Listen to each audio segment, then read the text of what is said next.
What does it mean to be brave? Not the movie kind, not guns and explosions and slow-motion heroics. The real kind.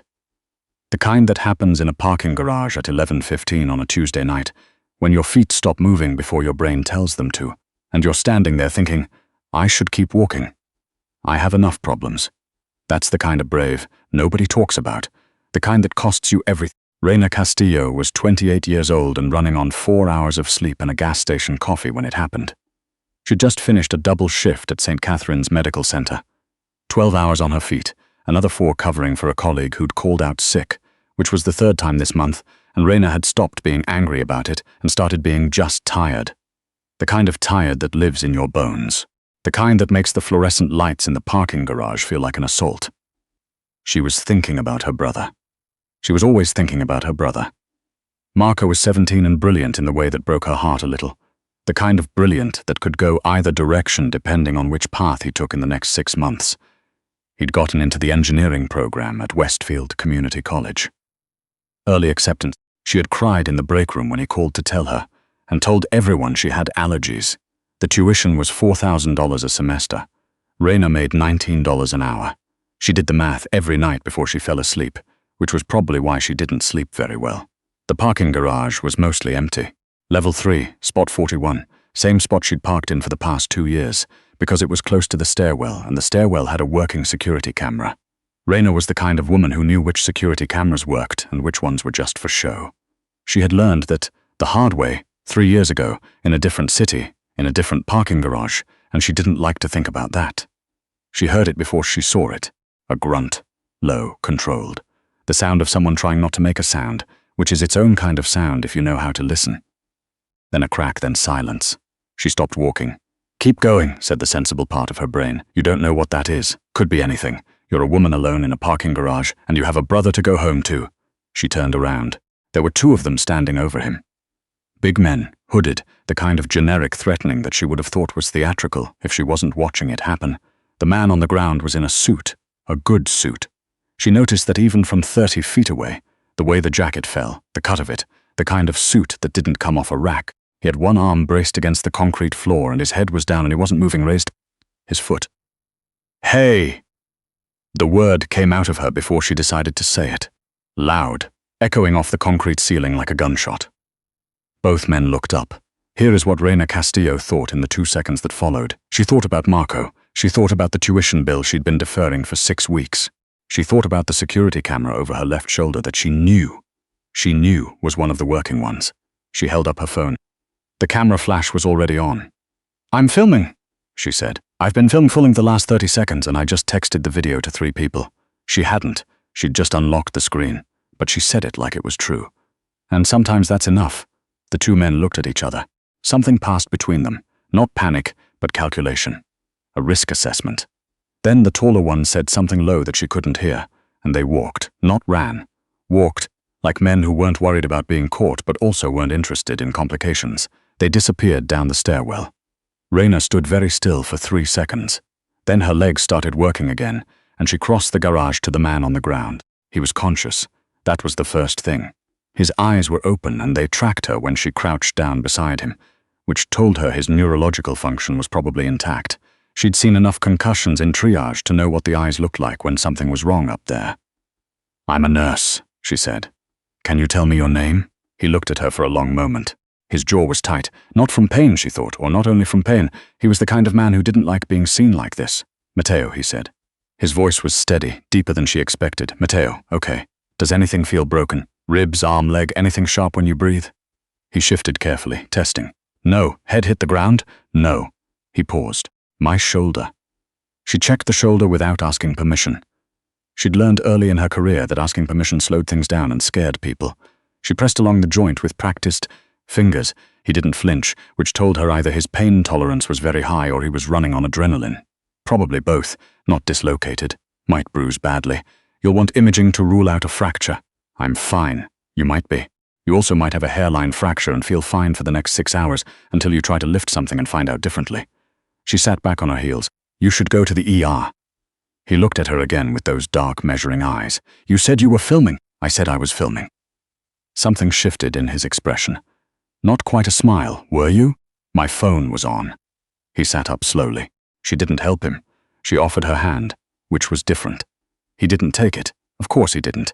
He pushed himself to standing with the careful control of a man who was in more pain than he was admitting and wasn't going to let that show. He was taller than she'd thought. In the suit, which was still immaculate in the way that only very expensive suits stayed immaculate. He was the kind of man that rooms noticed when he walked into them. "Thank you," he said. "You're welcome. Please go to the ER." She picked up her bag from the ground where she'd dropped it and turned toward her car. "Miss Castillo," she said without turning around. "Reina Castillo. Have a good night, Mateo." She drove home with both hands on the wheel and the radio off, and she told herself that it was over. Just a thing that happened, one of those strange little moments that real life occasionally threw at you. Dramatic and then gone, like a storm that passed before it could do any damage. She made herself believe that for almost 3 days. The flowers arrived on a Thursday. Not a small bouquet, she would have found a small bouquet manageable. This was an arrangement the size of a small shrub, white and cream and blush, filling the nurse's station with a scent that made the overnight staff stop walking and look around in confusion. The card said, "Thank you, M. Caruso." Reina stared at the card for a long time. M. Caruso. She hadn't known the last name until right now. She typed it into her phone under the desk with the particular efficiency of someone who has learned to move quickly in moments of unease. Mateo Caruso. The search results were not reassuring. He wasn't a politician or a celebrity or anything so clean.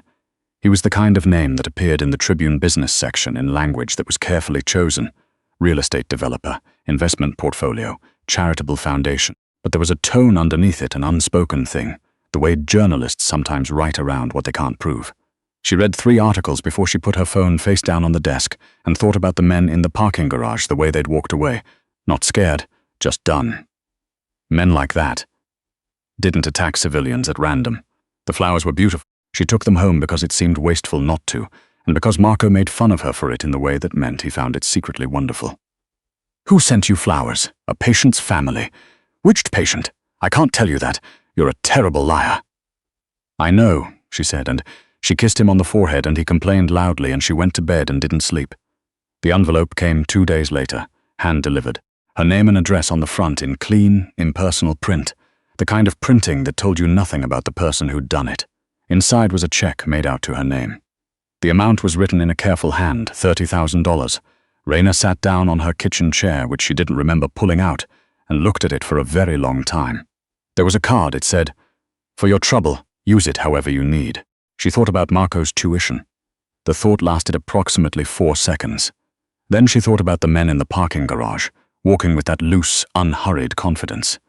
The articles with the careful language, the flowers the size of a small shrub. $30,000 didn't come from a man who thought he owed her a favor. It came from a man who thought he could purchase her silence and her distance and possibly her gratitude, all in one transaction. A man who was accustomed to problems being solved with money because problems usually were, for men like him. She wrote a note. She wrote it on a piece of notebook paper, longhand, because she wanted it to be clear that this was a she responding and not a lawyer or a representative or anyone operating on her behalf. It said, "I didn't help you because I expected anything. Please don't send anything else. R. Castillo."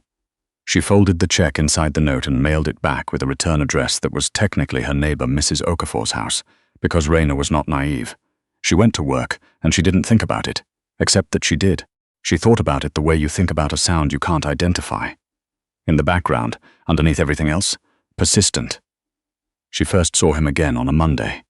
She was leaving a late shift, which was becoming a habit again. The hospital was short-staffed, and she had a hard time saying no when there were patients who needed covering. She was in the elevator when the doors opened on the 4th floor, and Mateo Caruso walked in. He looked different in daylight, or elevator light, which was not really daylight, but was at least not the orange sodium glow of a parking garage. He was wearing a different suit, charcoal this time, no tie, and his shoulder moved normally, which meant either it was fine or he was extremely disciplined about not showing damage, which she suspected. He saw her immediately. She had the impression that Mateo Caruso saw most things immediately. "Miss Castillo, Mr. Caruso." A pause. The elevator descended. "You returned the check," he said. "I did." "Why?" She looked at the doors. "Because I didn't help you so that I could get paid for it, and because $30,000 from a man I don't know felt like the beginning of a relationship I don't want to be in." Another pause, longer this time. "That's fair," he said. She glanced at him. She hadn't expected that. The elevator reached the lobby. The doors opened. She walked out, and he walked beside her, which she hadn't expected either. "I'm not following you," he said, which was exactly what someone following you would say, but his tone was different, drier, almost amused. "I have a meeting in this building at 9 p.m. The people I meet with don't work regular hours." She stopped walking. She turned to look at him directly for the first time. Up close, in better light, his face was more complicated than she'd registered in the garage. Not conventionally handsome so much as present, the kind of face that made you feel like you had his complete attention. "I know who you are," she said. "I mean, I know what the internet says about you. The internet is careful." "Yes, that's what I mean." He held her gaze. And I'm a nurse who works double shifts and goes home to her brother. I don't have any interest in whatever your situation is." She paused. "I hope your shoulder is okay." She walked to her car. She was aware of him watching her go, and she didn't look back because she had learned, the hard way in a different city, a different life, that looking back was where you got into trouble. The call came 6 weeks later, at 7 in the morning, on a day she had off. It was Marco's school. There had been an incident. He was fine. Those were the first words, "he's fine." The way they always led with the most important thing when they knew a sibling was the emergency contact. But there had been an altercation with 2 other students, and the school was asking her to come in. She came in. Marco was sitting in the front office with an ice pack against his jaw, and the particular expression of a 17-year-old who knows he's in trouble, but hasn't fully committed to remorse yet. "What happened?" she said. "They said something about you, about me." He looked at her. His jaw was tight in the same way her jaw got when she was trying not to cry, and she recognized it because it was her jaw, her mother's jaw, the family jaw that kept everything in when everything needed to stay in. "They said you were connected to Caruso," he said. They said you were his girl, one of them." Raina was very still for a moment. She thought about the flowers at the nurse's station, the stories that spread in a neighborhood, in a school, through the kind of social network that 17-year-olds had, the way information traveled. Who told them that? Marco shrugged, which meant he knew and wasn't saying. She took him home. She made him eggs even though it was past breakfast time, because their mother had always made eggs when things were hard, and she had inherited that reflex the way you inherit a hand gesture. She watched him eat, and she thought about the parking garage, and the check, and the careful articles on the internet. She thought, this is what getting involved looks like. This is exactly what you knew it would look like. And then she thought something else. Something she didn't expect to think. But I didn't get involved. I just helped someone, and someone decided to make that mean something else. There was a difference. She was sure there was a difference. She just needed to prove it. She got his number the way she hadn't wanted to, by asking at the hospital carefully, through channels that she made sound incidental. It turned out that Matteo Caruso had made a significant donation to the cardiac wing the year before. The development office had his contact information. She texted him, just a number, no name. "This is Reina Castillo. I need to talk to you about something that isn't a choice." He called her back in 4 minutes. "Tell me," he said. "No greeting," she told him. "The school. Marco." The thing people were saying. She kept her voice level because she had spent years training her voice to stay level when things were happening inside her that were not level at all. When she finished, there was a silence. "I didn't tell anyone about you," he said. "I know you didn't." And she did know that, which was the strange thing. She was certain of it in a way she couldn't fully explain. But someone figured it out. Someone saw the flowers or the check or followed you to the hospital. Someone knows something happened between us, and they've decided what it means. "Between us," he repeated. "I meant between you and the situation. I know what you meant." A pause. She waited. "I want to meet," he said. "In person. Can you come tonight? What is this meeting going to accomplish? I want to explain something to you. I want to explain it face to face, not because I'm trying to impress you, but because what I need to say requires you to be able to look at me while I say it and decide if you believe me." She thought about it. She thought about Marco eating eggs with an ice pack against his jaw. "Send me the address," she said. The address was not what she expected. She had expected something imposing. A building that announced itself. Instead, it was a restaurant, mid-range, the kind with exposed brick and good lighting and a menu that changed seasonally. He was sitting at a corner table, alone, in a jacket that was slightly less formal than the ones she'd seen him in before. He stood when she walked in. She noted that. She wasn't sure why. She sat across from him and a server appeared immediately, and he said something to the server that made her disappear again, and then it was just the two of them. "Thank you for coming," he said. "You said you wanted to explain something." "I did." He was quiet for a moment, looking at the table. Not at her. At the table. She got the sense he was choosing his words with the same precision he probably used for everything, and that the choosing took effort. The men in the parking garage were not random. She had assumed this. They were sent by a business partner, he said, a man named Philip Denton. He and I have had a disagreement about the direction of certain investments. He decided to send a message by having you beaten in a parking garage, by demonstrating what happens when I don't have my usual security. She looked at him. Why didn't you have your usual security? He met her eyes. I had a private appointment. There are some things I prefer to handle alone. She didn't ask what the appointment was. It wasn't her business, and she didn't actually need to know. After you helped me, he continued, I asked my people to find out who you were, discreetly. He paused. I may have underestimated how indiscreet discreet can be. Someone talked. About a nurse, about a check that was returned, about flowers. He looked at her steadily. People in my world assign meaning to things. A returned check from a woman means something specific to them, something different than what you intended. Raina absorbed this.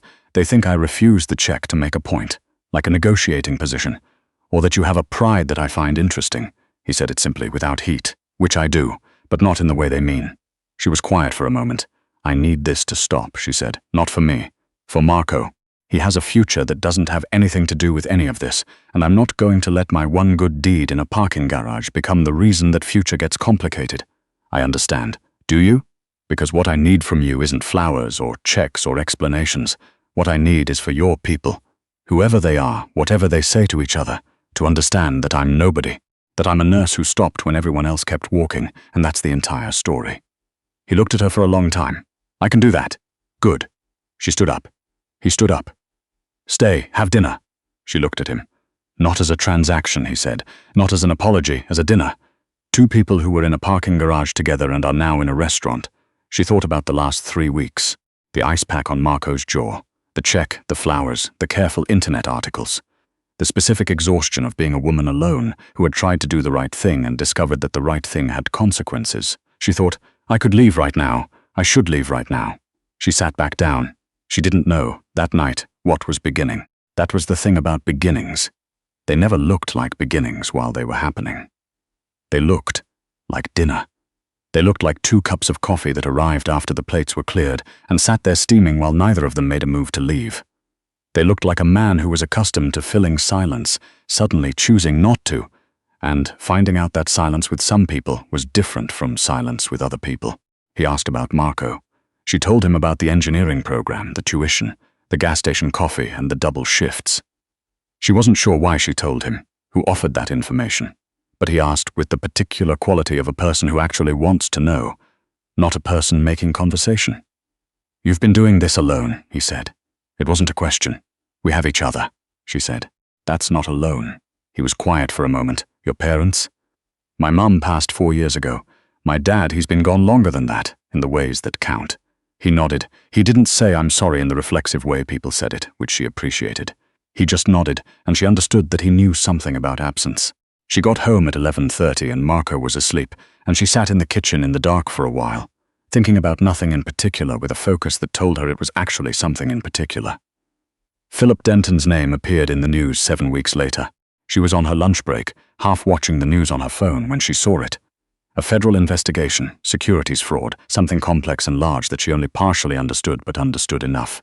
The business partner, the man who had sent a message, her phone buzzed. You'll see it's being handled. Your brother will be left alone. Mseshi stared at the text. Then she typed back, Did you do this? 3 dots appeared, disappeared, appeared again.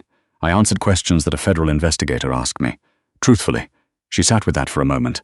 Then, thank you, don't thank me. You made it possible. She wanted to ask what that meant. She didn't. Some things didn't need to be explained, or couldn't be. In February, Marco got a scholarship, a full scholarship, tuition and books, and a small stipend for incidentals from the Caruso Family Foundation, which apparently funded STEM education across 3 states and was very low-key about it. The letter came addressed to Marco, not to Raina, which she suspected was deliberate. Marco called her from school. His voice was very controlled, the family way, and she could hear under it the thing he was trying not to show. Raina, he said, did you know about this? No, she said, which was mostly true. She hadn't known this. This is enough. This is the whole thing. I know. How did they even? Marco, she said. Some things just work out. She could hear him breathing. Then, thank you. Don't thank me, she said. Go to school. She texted Matteo that night. Marco got the scholarship. He called me from school. His voice he sounded like himself. The version of himself I've been working for. She paused before sending, then sent it. The response came quickly. Good. And then, a minute later, dinner Friday. Somewhere better than last time, if you want. She thought about it for exactly as long as it took her to put her phone down, pour a glass of water, drink it, and pick the phone back up. Yes, she typed, but I'm choosing the place. The reply came in under a minute. Fair. She thought sometimes about the parking garage. The specific moment, feet stopping before brain, the echo of the word hey coming back at her off the concrete. The way it had felt, not heroic, not dramatic, just instinct.